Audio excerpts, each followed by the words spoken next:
Hello everybody and welcome to my channel, Totally Transformed.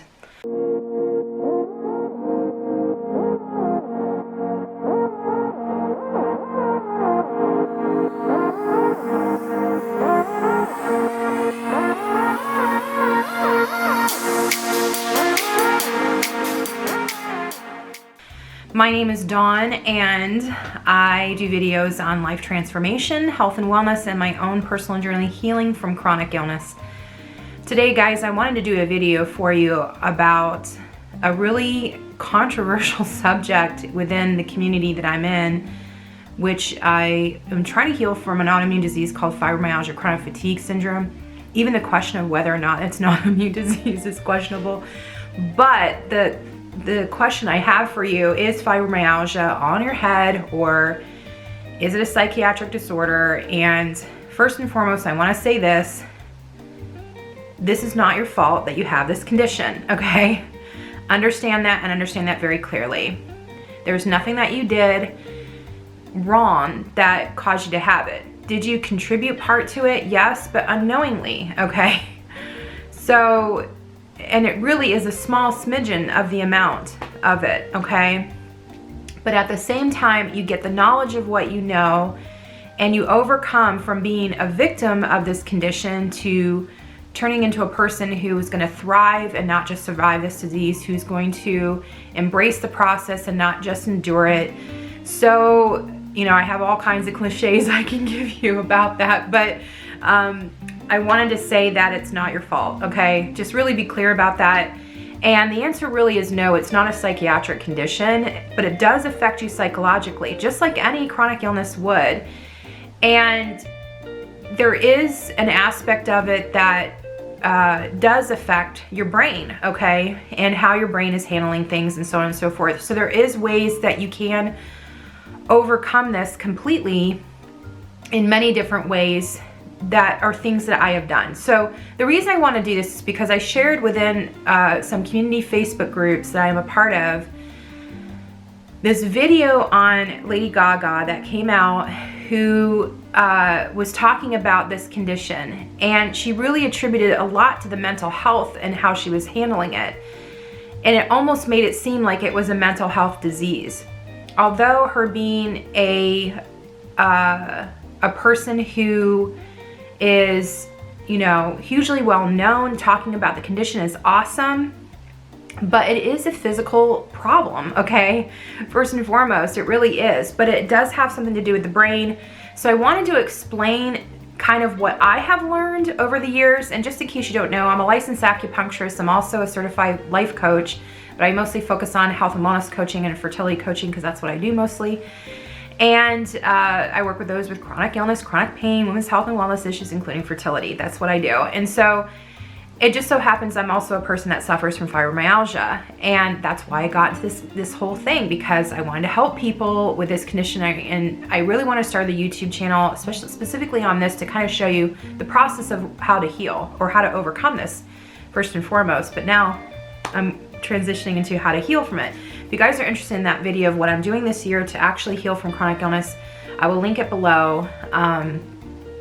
Because I found a great protocol that I see a difference that is helping me. But there were many years of things that I had done even before going through this. And one thing I know, you can do all these physical things that'll help you, but unless you do address the brain, things may not get better as much as you think, okay?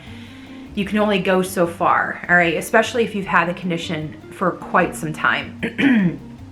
So it just so happens there was about 15 years ago, I stopped seeing doctors to try to find answers. And what happened from that, when I really surrendered the situation, I'm also, you know, a faith-filled person. I'm a Christian, and I just surrendered it to God. I started finding answers, you know, just running into it. And one of the things I kept hearing being mentioned is that it's a limbic system injury. So this is how it affects your brain. So it's it's extremely similar to PTSD, okay? And the limbic system holds the amygdala, which is the fear center of your brain, and it's due to trauma. So trauma for sure contributes to this condition. And it's not just one traumatic event, it's several traumatic events that lead up to that. And so all of us are traumatized to some degree, but some more than others, okay? And I'm not gonna go through the list of things that happen, but this is why it explains that an auto wreck can onset this. And that's what happened to me. An auto wreck happened and I got physically injured, and it was one of the most stressful years of my life, you know, just being young, trying to adult.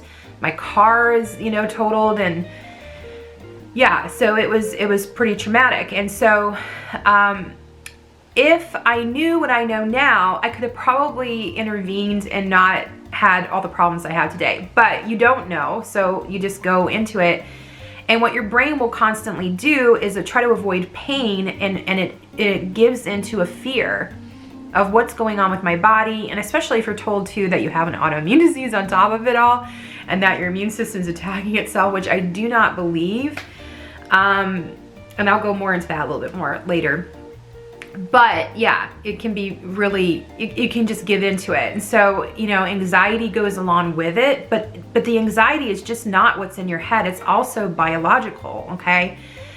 With the limbic system injury, you have a heightened sensitivity to pain. Now, this very much goes into what I learned being a practitioner of Chinese medicine. I was taught by my teachers that those that are really sensitive to needles, they have more emotional. But this would also contribute to the fact that, for instance, as women, you know, how you're more sensitive on your period to like getting waxing done. So they tell you not to do it on your period, or getting your eyebrows plucked, or so on and so forth. So I know too, when women are pregnant, they're more at a heightened state of sensitivity at that time, but it's not to the degree of fibromyalgia. So there's something that's put you in a constant state of fight or flight. You're constantly over cortisoled, and you have a heightened sensitivity to pain. And it's not just that, there's more to it, okay? So that's one aspect of it. The other aspect is your immune system is down. So I personally would say it goes like chronologically, like first you get the limbic system injury, and then you're over cortisol, and then your immune system goes down, and you're constantly trying to fight off viruses. A lot of viruses that contribute to this is the Epstein-Barr virus. There's about 16 different variations of this, but not all with fibromyalgia have it. The reason I know this is because I went and got tested, and for sure I don't have it, and I've been tested twice for this now, which I was really surprised. But despite all viruses and bacteria coincide with when they die off, they cause problems with symptoms, okay? So if you're constantly being bombarded with this, when the virus dies off, it causes a neurotoxin that causes pain, anxiety, and insomnia, guys, okay? That's why this is not your fault, because, you know, how are you supposed to know that this is what's going on when this is just automatic happening to you? All right. The third thing that's happening is environmental factors are happening. So in particular, one thing that a lot of people with chronic fatigue and fibromyalgia are very sensitive to is heavy metals. I'll go into that a little bit later, but your body has a hard time detoxifying off of these things because of the injury. You know, you can kind of understand when trauma happens, you're like holding on to stuff, okay? So you have to process things spiritually, emotionally, and physically, detoxify. And we're just bombarded with chemicals to begin with, but we just have a harder time like releasing them, all right? And I heard that was due to something with the limbic system injury also, and I don't know a lot of specific details on that, but just in general, you do have a toxic load that's interacting with the viruses and bacteria. So in specifically with the heavy metals, what happens is that, I know you may have heard, for instance, vaccinations have heavy metals in it. Why they do that? I was told it preserves the virus. What it does in your body, it does the same thing, okay? So I'm not talking about vaccinations here. I'm just talking in general. If you have viruses in you, these heavy metals will preserve it that are inside of you. And so, and we react to this and proliferate it, okay? So that you do have to focus on a heavy metal detox, which is one of the most hardest ways to detoxify. And I focus a lot on foods and doing certain supplements for that too. So really what fibromyalgia is a combination of those three things: the limbic system injury, and then, you know, your body, let me address this with the autoimmune factor. You're just basically bombarded by viruses and bacteria, and you're overloaded and you're tired. Your body is not working against yourself. Your immune system's not working against itself. The other thing too is the environmental factors, okay? So it's a three-part thing biologically. And I'm telling you guys, when I learned this information, I personally, it resonates with me. I don't know about you. There may be some other factors. All of us are unique and different. So it's not all one thing, okay? And so it is important that you do address the trauma. I do something called self-directed neuroplasticity. I coach people how to overcome that. You're more than welcome to contact me if you want to know. It's a really easy 5-step system, or it really can start with 1 step a day and then totally increasing. It's really just renewing your mind purposely, and it's extremely helpful. I just retrained my brain, you know, not to give in to the condition, not to give in to the fear of things. And I detoxified spiritually, emotionally, and physically. I'm doing that very intensely this year. But is this, you know, a condition that is all in your head? Absolutely not. It is 100% not in your head. It is 100% not a psychiatric disorder. You are simply dealing with a very serious chronic illness, you know, that is affecting your quality of life, and you're going to react to that. But it really gave me comfort to know, okay, when these viruses die off and this is affecting my anxiety and other stuff, it's like, these are things that I personally can't help, but what I can help is how I think about it and how I handle it, and I can overcome it. And I just want to encourage you guys that you can do the same. Every day I just tell my body I love it. I just don't give in to the fear of it anymore, you know, as much as possible. It doesn't look perfect, and I'm still in the process of healing.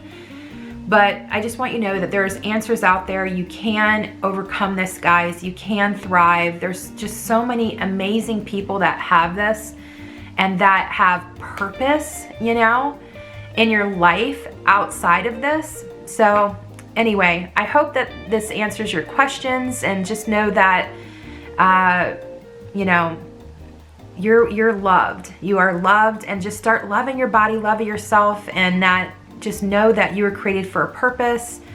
I hope that encourages you guys. All right, love and blessings.